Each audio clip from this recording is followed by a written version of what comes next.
Mas nós vamos começar, queridos, vendo o texto em Marcos, no capítulo 14, da oração do Senhor lá no Getsêmani. Vamos dar uma olhadinha lá? Marcos 14, a partir do verso 32.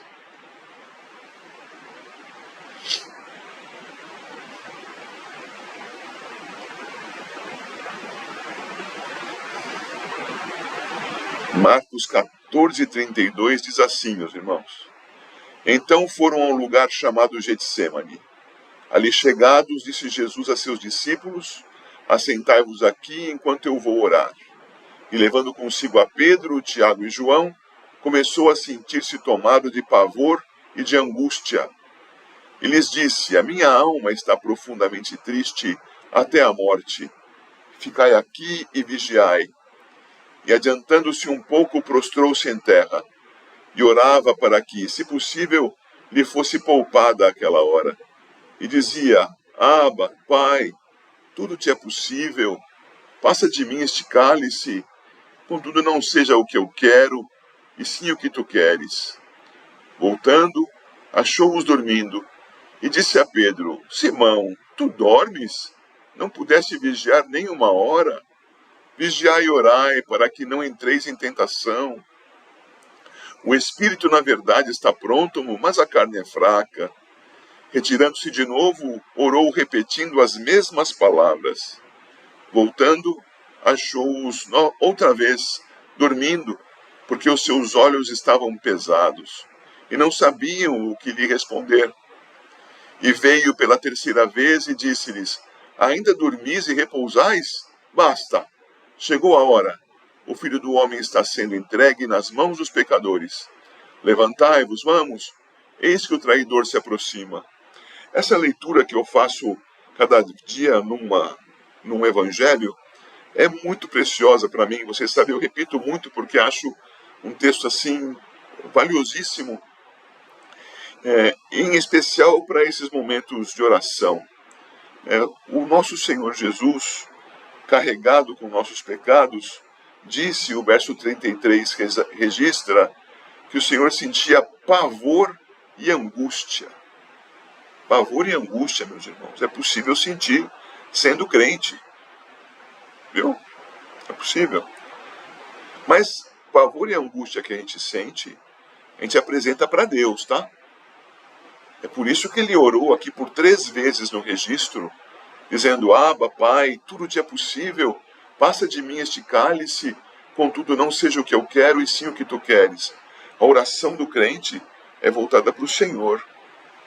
E o Senhor é o nosso sustento, nosso socorro, nosso amparo firme, nosso Deus verdadeiro e fiel.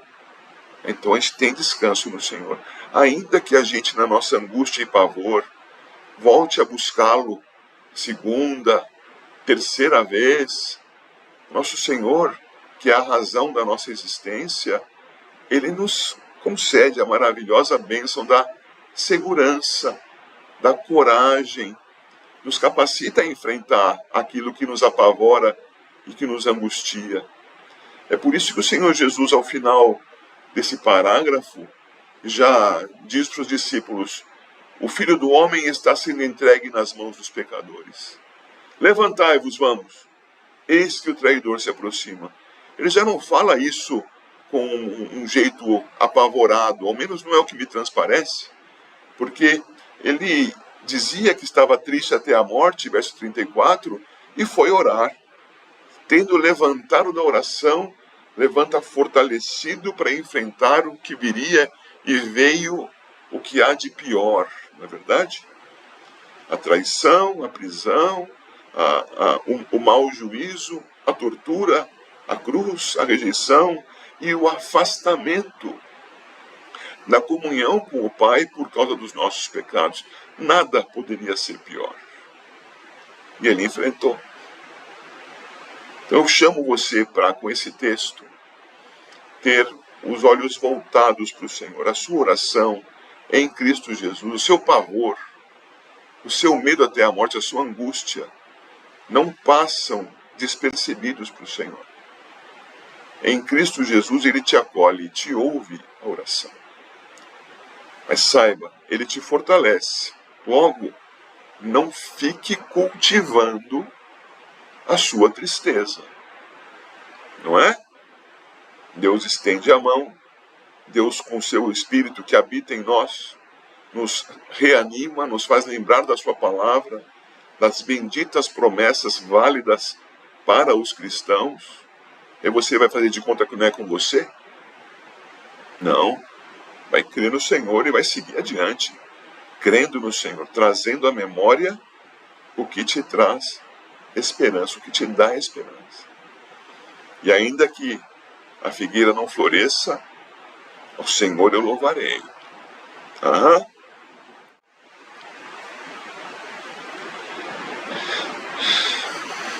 Trouxe o texto de Marcos 14, justamente por conta do título que dei para o nosso estudo dessa noite. Orando com o Senhor no Getsêmani.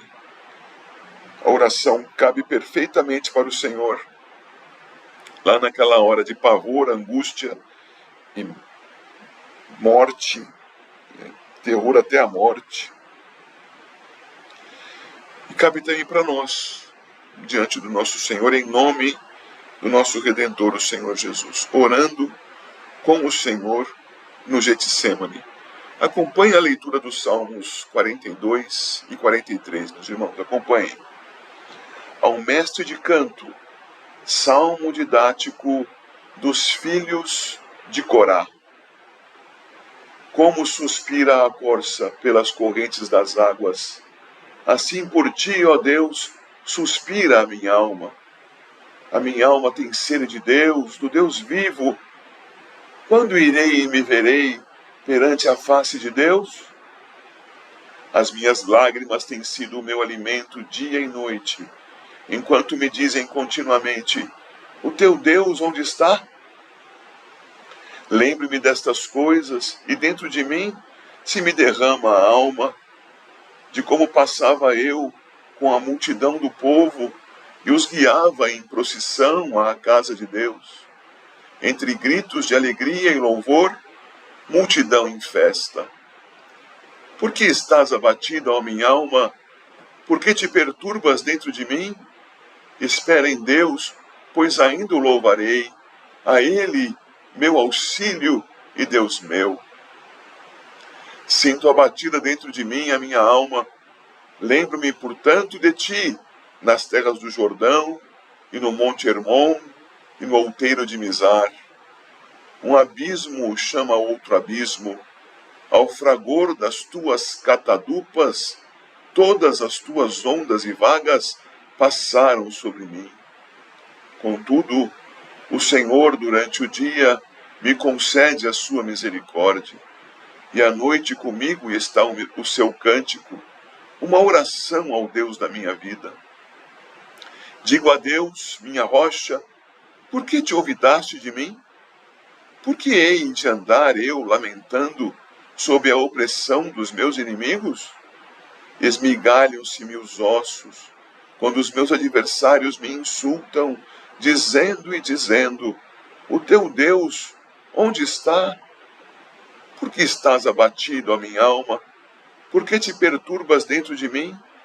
Espera em Deus, pois ainda o louvarei, a Ele, meu auxílio e Deus meu.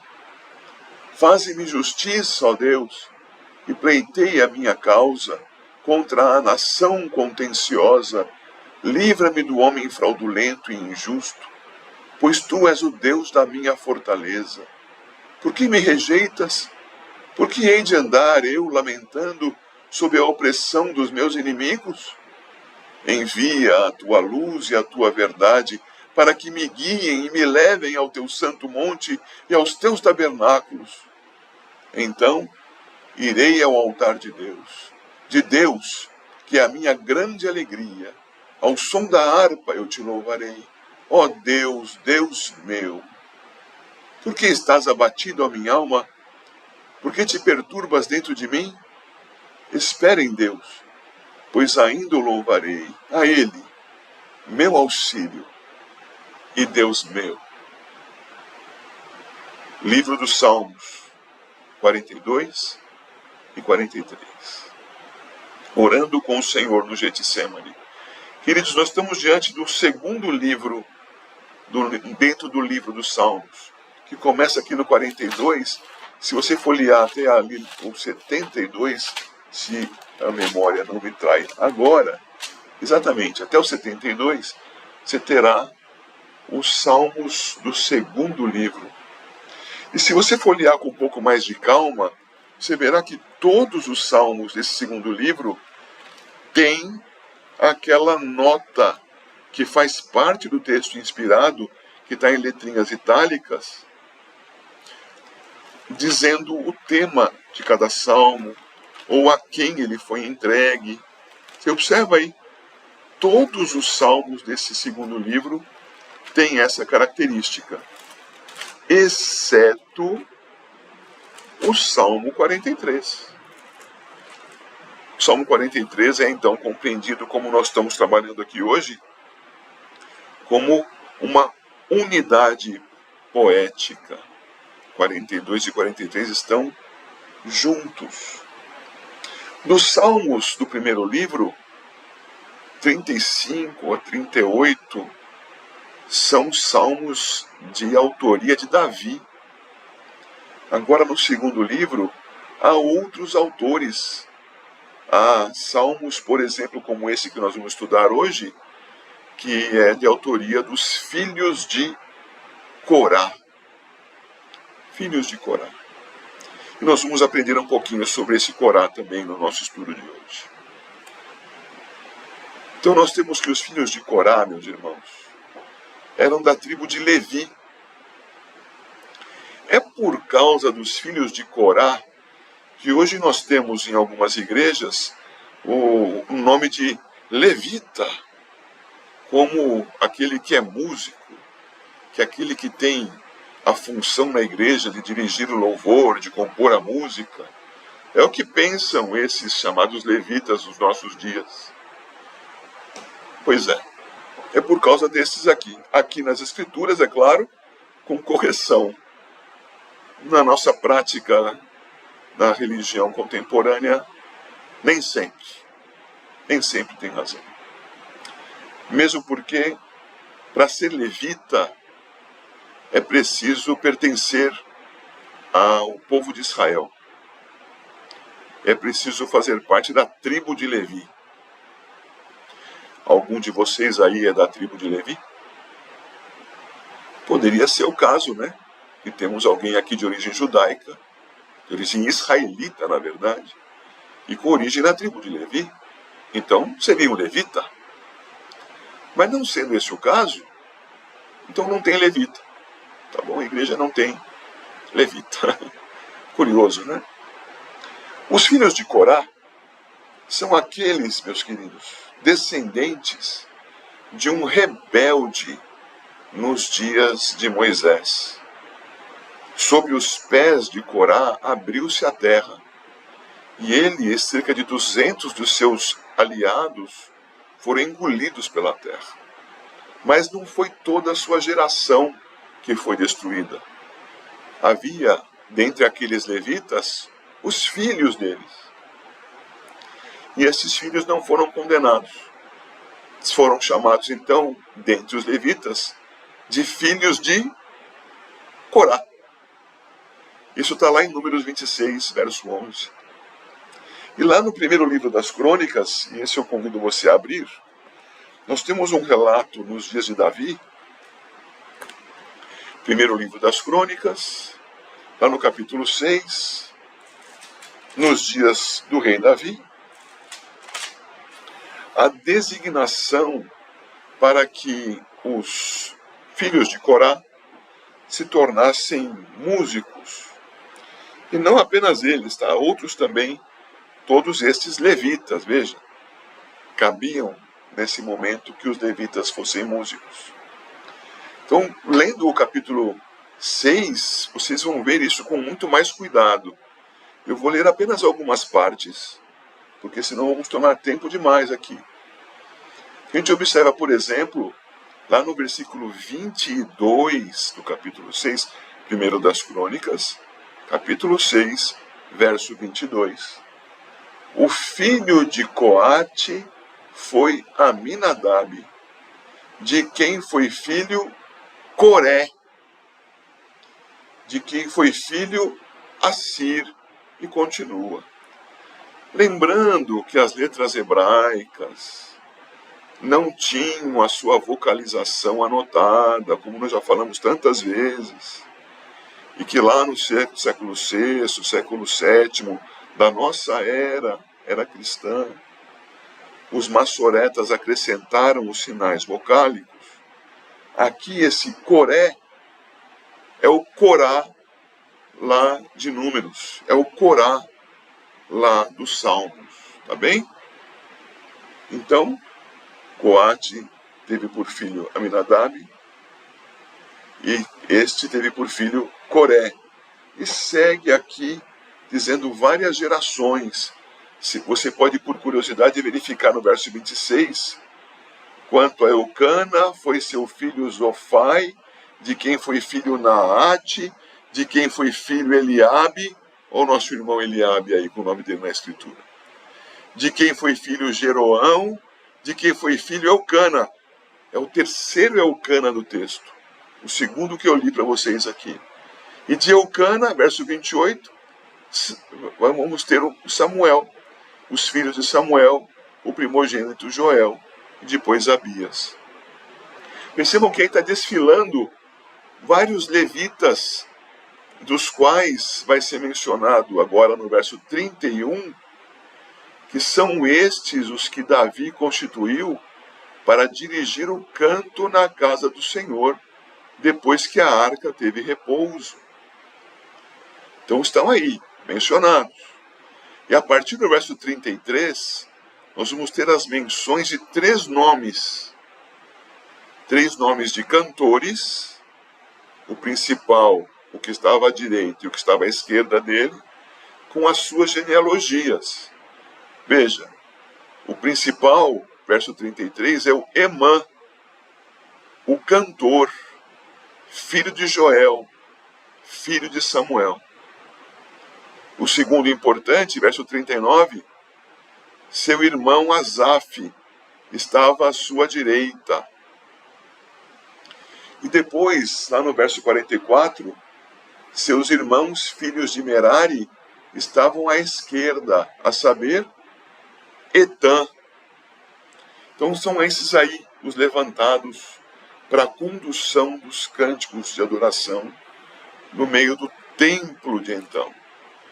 Quando então, voltando lá para o Salmo 42, nós vemos ao mestre de canto, salmo didático dos filhos de Corá, nós temos então uma poesia musicada de gente levantada por Deus e investida sob a liderança de Davi para o trabalho com a música no templo. Tudo bem, meus irmãos?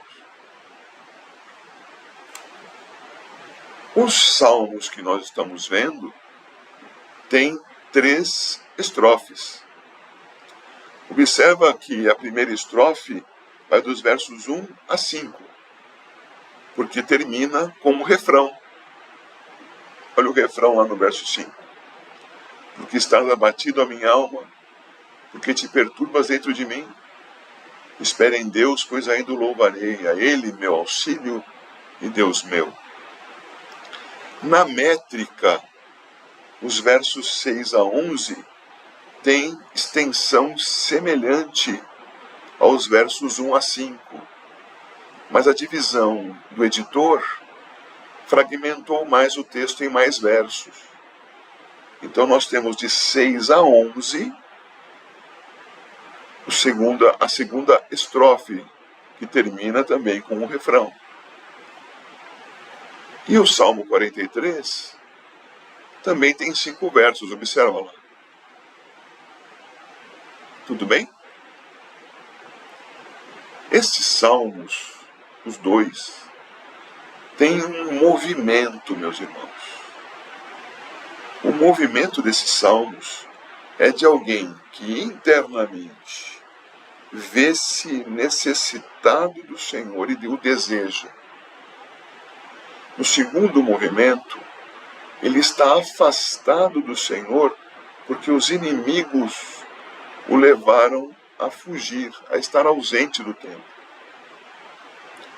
E no terceiro movimento, ele pede ao Senhor, finalmente ele pede. Até aqui ele vinha se queixando, vinha relatando, mas agora ele pede que o Senhor envie a ele a luz da sua verdade e o guie de volta ao templo.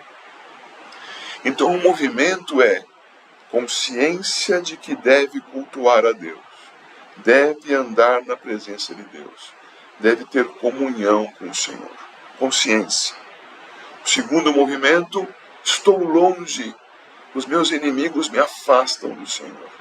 Mas eu quero estar perto, mas estar longe me abate, porque eu quero estar com o Senhor, adorando-o. E o terceiro movimento, Senhor, aproxima-me de ti. Pega-me, Senhor, e leva-me para junto de ti. Então estou consciente de que careço do Senhor, estou consciente de que careço do Senhor, contudo estou afastado por causas não desejadas por mim. O terceiro movimento, Senhor, leva-me de volta à tua comunhão e ao teu culto. Assim nós vamos ver o primeiro movimento, primeira sessão. Sessão número 1, Salmo 42, versos 1 a 5. Anseio por Deus e tristeza por não guiar o povo ao culto. Como suspira a corça pelas correntes das águas, assim por ti, ó Deus, suspira a minha alma. A minha alma tem sede de Deus. A corça tem sede de águas. A minha alma tem sede de Deus, do Deus vivo. Quando saciarei a minha sede? Isto é, quando irei e me verei perante a face do Senhor? É o desejo daquele que busca a Deus em oração. Quando nós buscamos a Deus em oração, por motivos, problemas, tenhamos em mente que isso tudo só tem razão de ser apresentado a Deus, porque Deus nos dá a condição de ser buscado. Como eu poderia pedir algo a alguém que sequer me ouviria? Como eu poderia me dirigir a alguém que não tem acuidade auditiva? Vou ficar falando, ele não vai me ouvir. Eu vou ter que aprender a gesticular. E talvez, se ele não enxergar, ele não verá meus gestos. O Senhor está aberto a nos ouvir. E nós, então, quando buscamos a Deus, que tenhamos por primeiro motivo das nossas petições o estarmos com Deus, o termos comunhão com o Senhor. Ó Senhor, concede que eu tenha em Ti a minha sede saciada, porque a minha sede, mais do que da solução daquele problema, é sede de Deus. Quero a Deus. Deus te abençoe com isso, meu irmão. Ter sede de Deus e saciá-la no Senhor. O salmista tem sede de Deus, mas ele, juntando a ideia do líquido, ele vai dizer no verso 3, as minhas lágrimas têm sido meu alimento dia e noite. Perceba, ele quer beber água, mas tem bebido lágrima. Ele quer beber de Deus, mas tem bebido a própria tristeza. As minhas lágrimas são meu alimento dia e noite. Enquanto me dizem continuamente, onde está o teu Deus? Ele se sente afastado, abandonado. Fala consigo mesmo, sentindo, estou precisando do meu Deus. Veja o 4 agora. Lembro-me destas coisas, e dentro de mim se me derrama a alma, de como passava eu com a multidão do povo, e os guiava em procissão para onde? à casa de Deus, entre gritos de alegria e louvor, multidão em festa. O que é isso? Naquele tempo, meus irmãos, veja como nós somos privilegiados. Naquele tempo, o culto deveria seguir a prescrição divina, o que incluía o templo. Então a adoração se dava no templo. E aqui com os filhos de Corá, nos dias de Davi, com o tabernáculo, quer dizer, o templo ainda móvel, mas o templo do Senhor. Logo, a alegria dele estava em ir com outras pessoas, sim, sob a sua liderança, para adorar, para ter comunhão com Deus. Ele não estava desfrutando disso agora. Estava sofrendo essa ausência. No seu coração, então, havia um aperto. Ele ansiava por Deus. Estava triste por não estar com o povo indo adorar, indo beber do Senhor. Essa angústia é a que você tem também. Veja, quando eu leio o texto no Evangelho do Senhor Jesus orando ao Pai, eu já disse isso várias vezes aos irmãos e repito uma vez mais. O que mais afligia o Senhor não era ser torturado na carne, não era sofrer, derramar seu sangue, chegar à morte. O que mais o afligia era a causa disso, os nossos pecados. E o efeito pior disso, que não era a morte física, mas era a perda da comunhão. Era estar na cruz debaixo dos nossos pecados e dizer: Deus meu, por que me desamparaste? Esta é a causa, porque o Senhor Jesus também tinha sede de Deus, da comunhão, do culto, da presença do Eterno. O Senhor Jesus, o Deus eterno encarnado, o Deus 100% homem, sem confusão. Nosso Senhor, homem, com sede de Deus, da comunhão permanente com o Pai. Logo ali, diante dos inimigos, pensava consigo mesmo: como posso perder isso? Abba, Pai, tudo podes fazer. Se queres, afasta de mim esse cálice. Leio o Salmo 42 e penso na oração do Senhor Jesus. Leio o Salmo 42 e penso na nossa oração. Então eu pergunto de novo para você: a tua alma tem sede de Deus? Que tenha e sacia a sede todo dia. Não foi isso que o Senhor Jesus Cristo disse? Que nele está a água viva, que sacia a nossa sede? Então que em Cristo nós estejamos embebidos no Senhor. Esta é a primeira parte e termina com o nosso refrão. Por que estás abatida, ó minha alma? Por que te perturbas dentro de mim? Espera em Deus, pois ainda o louvarei a Ele, meu auxílio e Deus meu. Isso é válido nos 3 movimentos do Salmo. Isso é válido na nossa vida inteira. Tua alma está abatida? Tua alma está aflita? Espera em Deus. Louve a Deus. O Senhor é o nosso auxílio. O Senhor é o nosso escudo. Bem, isso nos leva à sua segunda sessão.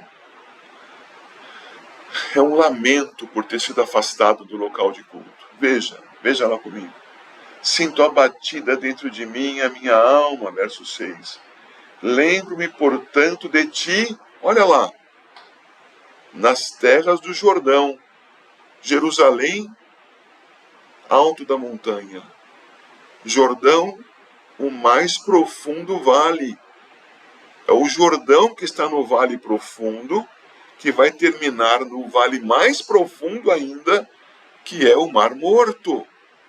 400 metros abaixo do nível do mar. Ele está dizendo, eu estou longe do templo. Eu estou nas terras do Jordão. Ele continua, estou nas terras do Monte Hermon. Quer dizer, estou lá para o norte. Estou lá no local da nascente do Jordão. Lá onde a neve derrete e dá origem ao rio. Estou longe de Jerusalém.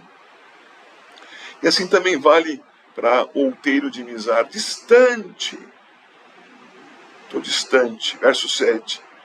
Um abismo chama outro abismo, ao fragor das tuas grandes águas, das tuas grandes ondas. Todas as tuas ondas e vagas. Há muita redundância aqui, não é? Do bravura, do nervosismo do mar. Passaram sobre mim. Isto é, ele está totalmente confuso. Ele está atrapalhado. Estou longe do Senhor. Não estou com a minha vida organizada. O Senhor é que dá sentido para a minha existência. Eu estou confuso. Alguém aqui já fez aqueles mergulhos onde quebra o mar? Que você entra assim debaixo de uma onda forte e fica girando com a onda? Não sei se você já fez isso. Mas você quando levanta meio tonto. Não sabe mais se você está para frente do mar, se está para frente da praia. É a ideia aqui. O mar enrolou o salmista. Essa é a ideia. Verso 8. Contudo, o Senhor, durante o dia me concede a sua misericórdia, e à noite comigo está o seu cântico, uma oração ao Deus da minha vida. Veja que, apesar dele estar longe do Senhor, guarda isso com você, meu irmão. Está lamentando, está longe, mas o Senhor não está longe do seu servo. O Senhor vai estar conosco e vai conceder misericórdia e vai fazer-nos louvá-lo e adorá-lo, apesar da nossa situação confusa. Nosso Senhor Jesus estava lá, sentindo-se abandonado por seus discípulos. Vocês estão dormindo de novo? Mas o Senhor estava com ele. Ele orava ao Pai e sabia que o Pai o ouvia. Da mesma forma nós, meus irmãos, em nome de Jesus. Ele na sua oração e no seu cântico, então, ele volta ainda num lamento ao Senhor. Veja o verso 9, veja o verso 10. Digo a Deus, minha rocha, por que te esqueceste de mim? Por que hei de andar eu lamentando sob a opressão dos meus inimigos? Esmigalham-se-me os ossos quando os meus adversários me insultam, dizendo, o teu Deus onde está? Vejam, queridos, como esses dois versos ligam o poema, fazem uma ponte no poema, daquilo que inicia no versículo 3. Os inimigos perguntam continuamente, o teu Deus onde está? Na segunda sessão, versículo 10, o teu Deus onde está? Na segunda sessão, ele ora a Deus, por que te esqueceste de mim? Por que te olvidaste? Por que hei de andar eu lamentando sob a opressão dos inimigos? Na terceira sessão, versículo 2, ele mais uma vez diz isso, por que hei de andar eu lamentando? Mas na segunda sessão ele está lamentando mesmo. Ainda não viu completamente a solução. Então ele lamenta por ter sido afastado do Senhor e do local de culto. Irmãos queridos, hoje nós não temos essa limitação, porque onde estivermos a igreja do Senhor está. Mas o Senhor determinou que nós nos reunamos para cultuar. E que nós não percamos as oportunidades de culto que surgirem a nós. Culto fiel, evidentemente. Culto conforme as Escrituras. Não é porque alguém chamou culto que é culto, não é? Mas se houver oportunidade, devemos ir cultuar. Mas nós temos, pela bênção do Senhor, condição de cultuar a Deus sozinhos.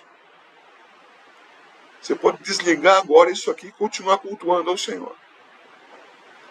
Nós estamos juntos aqui em um culto de oração, estamos, glória a Deus. juntos e separados. Mas o salmista não conhecia essa realidade. Deus estava com ele, mas ele sentia que só estaria com Deus se estivesse no templo. Então ele via alguma coisa como irreparável. Estou separado do meu Senhor. Então, nessa situação, ossos esmigalhados, lamento constante, ele encerra mais uma vez o seu cântico. Porque estás abatido a minha alma, porque te perturbas dentro de mim. Espera em Deus. Ele exorta a si mesmo. E então, meus queridos, ele vai para a terceira sessão, em que, como nós vimos, há uma transição, há um movimento. Ainda há abatimento, mas nesse momento ele vai tomar uma atitude pedindo ao Senhor a solução da questão. Vai parar de reclamar, vai parar de olhar para o problema e vai começar a olhar para Deus. Porque estás batido a minha alma, ele vai falar assim, então espera em Deus, e vai se expressar esperando em Deus. Veja lá, Salmo 43. Faze-me justiça, ó Deus, e pleiteia a minha causa contra a nação contenciosa. Está pedindo socorro diante dos inimigos. Faz-me justiça, ó Deus. Livra-me do homem fraudulento e injusto. Primeiro pedido dele, se o homem que é meu inimigo me afastou do lugar do templo, me afastou da minha comunhão contigo, Senhor, livra-me deste que atrapalha o meu culto ao Senhor. Livra-me, Senhor. Livra-me da minha carne. Livra-me deste mundo, das suas tentações. Livra-me do meu inimigo, Satanás. Livra-me, Senhor. Faz-me justiça. Ele vai repetir o versículo 9. Observa, no versículo 2 do 43. Pois tu és o Deus da minha fortaleza. Por que me rejeitas? Por que hei de andar eu lamentando sob a opressão dos meus inimigos? Mas embora, irmãos, seja a mesma construção, mas já é num outro caminho. O coração já é outro. A segunda sessão é: por que eu vou continuar lamentando? Na terceira sessão é: por que eu vou continuar lamentando? Salva-me, Senhor. Percebe a diferença da tônica? Ai, eu preciso continuar lamentando. Por que eu vou fazer isso? Agora, por que eu vou fazer isso? Eu tenho o Senhor como meu socorro. Versículo 3. Envia a tua luz e a tua verdade, para que me guiem e me levem ao teu santo monte. Isto é, para Jerusalém, local do templo. No nosso caso, para adoração na presença do Senhor, onde quer que estejamos. E aos teus tabernáculos. Então irei ao altar de Deus, que é a minha grande alegria. Olha a mudança, meus irmãos. De abatida minha alma para a presença de Deus, que é a minha grande alegria. Ao som da harpa eu te louvarei. Ó Deus, Deus meu. Então agora a leitura do mesmo refrão tem a tônica maior no final. Se nas duas primeiras sessões a gente poderia dizer: porque estás abatido a minha alma, porque te perturbas entre mim, espere em Deus, pois ainda o louvarei. Agora a leitura é: por que estás abatido a minha alma? Porque te perturbas entre mim, espere em Deus, pois ainda o louvarei.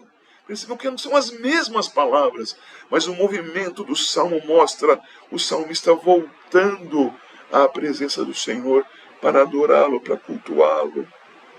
Queridos irmãos, que seja assim o seu coração diante do Senhor para cultuar, para adorar, ansiando pelo Senhor, sabendo que nele está a sua alegria, ainda que debaixo de muitas provações, irmãos, de todo tipo, hein?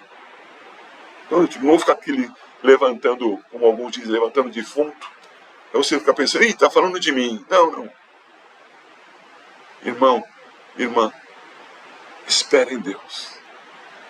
Sua alegria, seu sustento. Adora o Senhor, cultua o Senhor.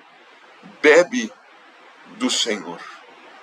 Pois quem dele bebe jamais terá sede. Ele é a fonte de água viva. Está sempre pronto a nos satisfazer, sempre, irmãos. Assim, então, eu concluo indo lá para Romanos capítulo 8, verso 17.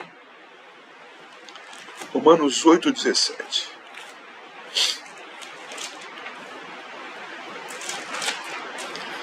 E diz assim o apóstolo Paulo: se somos filhos, somos também herdeiros, herdeiros de Deus e co-herdeiros com Cristo. Se com Ele sofremos, também com Ele seremos glorificados. Por isso eu chamei esse estudo de hoje de Orando com o Senhor Jesus no Getsemane. Pode ser que nos alcance a mais dura cruz. Não deixaremos de ressuscitar com o Senhor Jesus. Porque Ele vive e nós também viveremos.